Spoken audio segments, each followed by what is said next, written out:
ఆ సమయంలో దట్టమైన మేఘాలు ఉండటంతో పైలట్ 60 కిలోమీటర్ల ముందే తాను గమ్యస్థానానికి చేరుకున్నాననుకొని ల్యాండ్ చేయడానికి పర్మిషన్ అడుగుతాడు. పైలట్ ప్లేన్ ల్యాండ్ చేద్దామని కిందకి దింపుతున్నప్పుడు ఒక్కసారిగా ప్లేన్ టర్బులెన్స్కి గురయ్యి షేక్ అవుతుంది.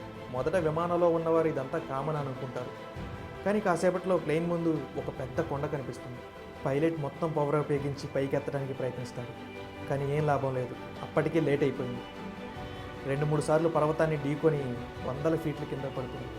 కింద పడుతున్న సమయంలో విమానంలో పలు భాగాలు ధ్వంసం అవుతాయి. టేల్ సెక్షన్ కూడా ధ్వంసం అవడంతో విమానంలో వెనక భాగంలో కూర్చున్న 5 మంది విమానం నుంచి కింద పడిపోతారు. విమానం కింద పడే క్రమంలో ఇంకో 2 విమానం నుంచి కింద పడిపోతారు. టైల్ సెక్షన్లో నుంచి కింద పడ్డ 5గురు చనిపోతారు. తర్వాత కింద పడ్డ 2లో ఒకరు అక్కడికక్కడే చనిపోగా రెండో వ్యక్తి మంచులో కూరుకుపోయి గాలి అందక చనిపోతారు. విమానం ముందు భాగం మంచు పర్వతాన్ని ఢీకొట్టడంతో కాక్పిట్లో ఉన్న సీనియర్ పైలట్ అక్కడికక్కడే చనిపోతాడు.